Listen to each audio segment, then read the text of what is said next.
All right, guys, we're gonna do another Q&A episode. So we did a bunch of questions off my Instagram, Ask Me a Question, and so we'll answer a few. We do have some bad weather rolling in, so we're gonna go as long as we can and see if it rains. So what's number one? Is there any way to tell if gators are in a lake I'm about to swim in? Yes, so I actually have a really good test for this, okay? So this is really important, pay attention, guys. This is a very scientific test, all right? What we're gonna do, we're gonna go up the water, we're gonna touch it. And if it does that, it's wet, that means there's gators. That's how you know, all right? If you touch the water and it is surprisingly, it is wet and you have moisture, that means there's gators, okay? No, really, they are in like every single body of water in Florida at some point.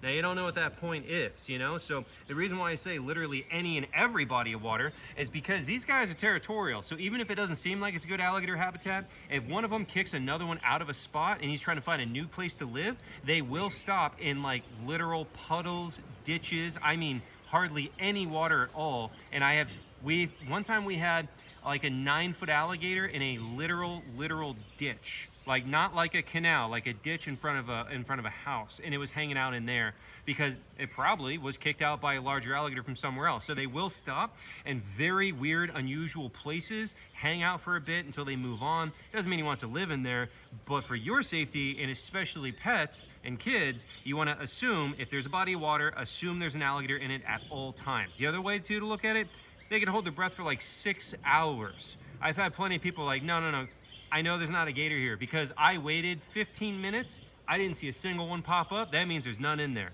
Buddy, you can sit there for 6 hours and one will just pop up from the bottom. It's been there the whole time. So always assume they are there in Florida. Only swim in designated swimming areas. And in designated swimming areas, gators also go in there, but then they get shot. So they actively remove them from designated swimming areas. That's what keeps those ones safe. Otherwise, yeah, they are literally everywhere. The next question is, will Dino be getting his surgery soon to remove the lead weight since he's doing well? She's like, you guys don't have any food, do you? Bella, come here. Bella. Oh, come back. It's not a fun video if we don't have an alligator. Bella. No, she's like, you guys literally don't have any food and I know this. Anyway, so Dino. So, actually, I was just at a really awesome event. You gonna come out, Big Mac? One of you guys. Bella. Oh, Big Mac likes that. He's creeping. So I was just at an event called Buzzed for Buzztails, which was a fundraiser for the Rattlesnake Conservancy, and it was at the St. Augustine Alligator Farm. It was a really good time, raised money for rattlesnakes. But at that event, there were some really cool people, including 3 different highly qualified reptile vets, and one of which is Dr. Colbert. You guys know, you've seen him on the channel before. And then 2 new ones I met who are very experienced. And the consensus of all 3 of them was that if he's doing well and he's doing great now, and he's rebounded so well, don't even bother trying to remove it, is what they all said. They were saying that alligators, obviously lead is bad, it is not good for them, but if he's rebounded so well, to just leave it alone, because on large animals like that, the stress of surgery and not knowing exactly where the lead is too great. So if we knew exactly where the lead was, and you could easily cut open, get it out nice and quick, that's one thing, but because we're doing the x-ray, the radiograph is a dorsal, it's a 3-dimensional space with a single image like that. It's really hard to determine where it is, and you'd have to cut them open and go feeling around and go through a bunch of stuff through the body cavity. And on a large animal like that, they're saying it's probably too dangerous and it's probably best to just leave it alone. So that might be the plan. We talked a long time about removing that, but talking to them, that might be the plan. What's going to really let us know, we're going to have to do x-rays again, see if it's moved at all, see where it is, and test his blood lead levels. That's going to be the real key right there. If we test his blood lead levels and they have lowered or anything like that, then we won't even do it at all. If they have elevated, then we probably will have to move towards surgery. So that's what's really going to determine it. Next question, are you ever alone while feeding or training for safety protocols? So at my facility, no, never. We do that as that's a rule, like we never are alone in here with them.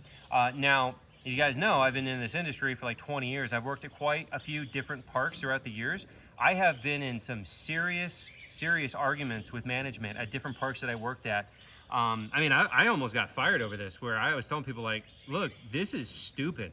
Like having to go in and handle alligators and feed alligators after hours. That was the big one. I used to have to go in with 20 alligators at once, feed them after hours. There's no one else at that park.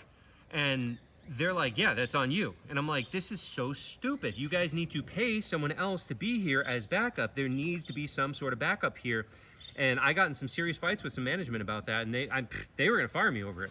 I had that happen at 2 different parks actually. I had another one, same thing. I was doing Gator wrestling shows, but not the train shows. I was doing like real like gladiator wrestler, like you're working with a wild gator that's doing everything it can to literally kill you, no backup at all.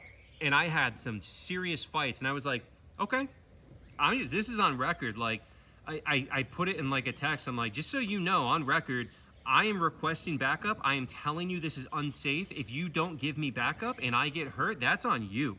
And that's when they did have another staff member go over there and be there just for the show and then leave. And they hated me for it. There was like some serious animosity with management because I was so firm about that. It's idiotic. You know, now, can I do it alone? Yeah, of course I can. And I have had to for many, many times, many years. But it's just dumb. Like, if you know, you should try to have backup and have somebody there to help you out in case things go wrong. I mean, imagine if you got grabbed and like it could have been like the stick is here, and that could have saved my life, and I'm alone and there's no one to just push it an inch. So that's why like I'll have backup even when it is someone who doesn't know anything about alligators. I am happy to have backup as a completely unqualified person that knows nothing about gators, because I can give them direction and be like, give me that stick, give me that hose, give me this. And like, that's literally life or death right there. Next question. Well, I guess not really a question, but someone wanted to share this with you. Bella. Please keep highlighting Stallone because he's the reality of gators. She's very offended. I might have copy pasted that without the question part. What did they say? So what we do, guys, we go on my Instagram and go through all the questions and we try to pull some off. Here, let's move over a little bit so we have them in here, because otherwise it's gonna be a boring video of just me talking, and they know I don't have any food, so that's why they're like just kind of wandering away. We were feeding them a little bit ago, and now they know like you're out of food. So, but I want to keep the video interesting with them. Yeah, I might have not included the question part on that. Either way, I will comment on it, and just the idea that, you know, we keep Stallone crazy on purpose. We are creating a very dangerous situation with him on purpose to emphasize how dangerous it is to feed wild alligators. And basically the idea there is I'm mimicking like somebody feeding a wild alligator, being afraid of it, running away from it, not knowing how to work with them, train them, or anything like that. And that's how you create that monster. And that has happened many times. And people have been killed just like that because they're illegally feeding a wild alligator in Florida. They obviously are not training it at all, and then it just sees you as a food source, and it comes flying after you, and it becomes a monster like that. And Bella would be the exact same way. You guys see how pushy Bella is? If I didn't push back to her pushiness, she'd be the exact same way, probably worse than him.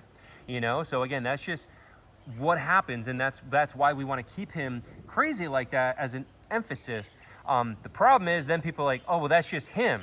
And these ones are nice, and that one's me. I'm like, no. Trained, not trained. That's the difference. And we can train Stallone. And I got a feeling I'm going to have to eventually, when I'm going to have so many people that think he's just a special gator that's untrainable, even though I explained this so many times, I'm going to have to train him just to prove a point and then start off with a new one and do the whole thing over again. Which of the crocodiles is the easiest to work with? And I guess we can just stick the crocodiles to that question. Yeah. So the easiest croc to work with so far, I would say, is Aquila. She's really smart. She's very, what's the word you want to use? I want to say like respectful, but like she's really smart. She catches on quick. She learns like where I want her to be in boundaries really well. Might get rained out. We'll see how far we get here. It's starting to rain. But she's really good. And then surprisingly, second place, I would say, is Talia, the saltwater crocodile. She's really calm for being the most aggressive species, being a saltwater crocodile. And, you know, like, again, that's all I've heard my entire career. Saltwater crocs are the most dangerous, the most aggressive. And she's dangerous, of course, don't get me wrong, but she's not anywhere near as bad as people make them out to be. But that's also our only one. When we get the second one, we'll see if that one is going to be crazy. You know, we'll see how it is. Next question is, how is Cheesecake's tail healing? Cheesecake is doing great. So we had Cheesecake inside of a tub, and we would pull her out. Remember, she was getting fly strike really bad. So we'd pull her out of the tub, and we'd medicate her, and that's when you guys would see her all the time. Now she's in a temporary enclosure that's much larger with land, but a much larger water area. I have not seen her leave the water once. And it's all algae. It's like this, you know? So it's like, it's all green. I don't even see her. I throw the food in, and you see like a flash of jaws. She'll take the food, and then that's it, you know? So that's why you guys aren't really seeing much of her. We can try to get her out again just so people can see, but she's doing great, and you know, that's good for her to heal, is just to be in there and not bothered, and just kind of hide down there and heal up and do well. So she's doing well. Who's the fastest crocodilian you work with on a regular basis?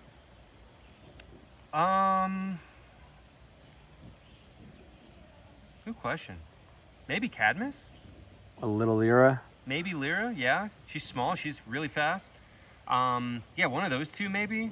Well, I mean, Nessie's fast too. Oh, yeah. So, I mean, realistically, all the crocs are very fast, you know. I would say when he wants to be, Dino. Dino's That little fast. quick jaw move he did just today, like that, Yeah. he could be fast when he wants to be. Yeah. So, hard to say. And they're all like, I would say, within the same kind of speed class, if you will, you know. So they're all pretty quick. I guess I would say Cadmus is just my gut of like who is the fastest, but that might not even be true. I don't know. I'd measure it somehow. All right, just 3 questions left. You got the next one is, what would the gators do if the gate to their enclosure was left open? So, we try to always close the gates. With the alligators, not a big deal. We're not worried about it at all, honestly. With the crocodiles, we are definitely more aware of them because they are faster, you know, and so we're a lot more aware of the doors and the gates with the crocs. But with the gators, they don't really care at all. And at this point, I think if like we took the fence away, they wouldn't even leave. I don't think these guys are very happy in here. This is their home. They don't pace the fences. They don't try to get out literally ever. So I'm pretty sure this fence got knocked down. These guys aren't going anywhere. Now, obviously, we try to be safe though. But I will say, at other parks I've worked at, one particular person I knew was very, very not safe, and he would purposefully call the alligators out of the enclosure with members of the audience there to see shows, just right there in the open. And he would call out the adult alligator. I'm like, this is so dumb. This is so unbelievably dumb. Yeah, he did that all the time. The gator never did anything. And I say it's dumb because you don't know how the public is going to react to that. I have met some absolute crazy people who are like, I don't care if it bites me, I'm going to pet its face. I literally, verbatim, had somebody trying to pet one of the alligators during one of my tours. And this person was definitely on drugs. And like, you never know. And this person was like, I don't care if he bites me, and trying to physically grab the alligator by the teeth in the face, and was going to get bit if I didn't get in the way, you know? I had another lady one time that was like, I don't know if she was drunk, but it was also very funny, but not funny. She had a very heavy accent, and I think she was like from the island somewhere, and she's like, let me get in there, I'ma stomp on them lizards, I'ma stomp on them. And she was, I'm not kidding though, like I was laughing, but it was also really bad. She was trying to force her way in the enclosure and like trying to kick the alligators. It was craziness. So you do have crazy people. So even when I have an alligator that like I trust and not gonna do anything, it's just not a good idea, you know? Next question is, do crocodilians use their tails or limbs defensively, offensively, or just to move? So they will use them defensively. So a big one, and you guys might see this on the videos of Stallone. When I go to back Stallone back in the water, if he's at the gate and I back him up with the stick, he will raise his back hips and his tail up high, and he'll cock his tail, and he will whip his tail at you defensively. Now, when they're trying to attack something, they never use their tail, they never use their claws. It's all about the teeth, okay? It's like, I always say, it's like, oh, well, here I have an assault rifle, but I'm gonna come at you with the bat. Like, you're gonna use the thing that's more effective, you know? So whenever I'm working with them, people are like, aren't you worried about the teeth? I'm sorry, aren't you worried about the tail? And I'm like, I don't even think about the tail. I think about the teeth. That's what I'm worried about, you know? The tail will sting, but it's not going to rip you open. Yeah, no, the tail hurts. I've been hit with it many times. Definitely hurts.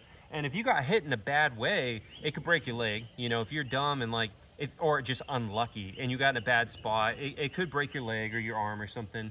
You would have to be very unlucky. Okay, I've been hit by tons of alligator tails, just a lot of welts, a lot of bruising, never had anything broken, nothing serious from an alligator tail. Again, but if you were in an unlucky position, or like your arm was like this and it hit it this way, yeah, it would break your arm, you know? Now, as far as the claws go, they only use their claws defensively once you have them restrained. They will not try to claw you like this. They won't rear up. Again, it's all about the teeth, and they will use the tail defensively, but you're not going to get clawed unless you are grabbing a hold of them. In that case, yes, I've been clawed many times. And I go to pick them up and I have to carry them. You tape the jaws, you pick it up, and they claw you right across the chest. And but the claws are not sharp, but it definitely hurts. They're strong. They're really strong, but they're not sharp. Final question, setting you up for commercial here. How do you make money? Yeah, I did include this on purpose. Somebody asked it. All right, this is not a what is that called? Like a shill or whatever. Somebody did ask, how do I make my money? So I do like to point this out. I say this a lot in my lives, and if you don't watch my lives, you're not going to know, but I'll give you my little spiel, because I say this all the time in live, so I have memorized. So I call it my commercial. Okay, so here's my commercial, and I always do it in the voice. I'm like, well, guys, I left my well-paying job in South Florida to move out in the middle of nowhere and create this beautiful animal sanctuary you see before you. And so what that means is when I lived in South Florida, I was kicking butt. I had a lot of well-paying, very lucrative jobs. I made a lot of money down there. I saved up my money and bought this whole sanctuary, sunk my entire life savings into this sanctuary and saving these 200 animals you see before you, which I paid for out of pocket, out of my life savings again. So once I'm up here, we are not running tours, I'm not doing shows, not doing any of that kind of stuff. So the only way that I make money is through you guys, social media. So I make my personal income 100% through social media, which means if you are someone who is enjoying this video, please hit like, hit share. Leave a positive comment, give a thumbs up. All that kind of stuff helps me out in the algorithm and helps our views boost up, and then that means I get paid. And then if you really want to help out, you can also send a super chat, or you can also send money through a comment on YouTube as well. And then if you're watching this on Facebook or anything else, I always say I also have Venmo, Cash App, PayPal as Gator Chris 1. That's numerical 1, not spelled out. So you can hit me up on any of those things. I greatly appreciate any of that kind of stuff. Yada yada yada. Again, I say it all like that on purpose, But then if you want to make a donation to the sanctuary, that is done through our website, bellowingacres.org. You can make a donation to the sanctuary, and 100% of the donation goes to the animals. I don't take a paycheck from the nonprofit. And this is important because a lot of people do, which is okay. A lot of nonprofits do pay their people. I mean, we pay Erin, she's our staff, out of the nonprofit, but she's not the one that created it. So as the founder of it, I feel like it's not really fair for me to take a pay cut out of it. Although, again, a lot of people do. I'm not throwing shade at them. But for me, ideally, I want to make my own money through my social media. And then all the donations, 100% go to the animals. That's how we've had it going the whole time. And so, yeah, if you make a donation, it goes to them, not to me. And as a nonprofit, all this stuff is also public record. So you can actually look it up if you really want to. Because we have looked up other nonprofits that we think are shady. And we're like, I wonder what they're doing. It's public record. Look it up. Find out they're paying themselves more than half the donations they get into their own pocket. So that's why I do like to make that distinction. But yes, even if you don't want to send a super chat, any of that kind of stuff, just sharing, commenting, liking, all that kind of stuff really helps us out in the algorithm. And Big Mac says, thank you very much. And the rain is picking up, so we can go ahead and end the video. So thanks for watching.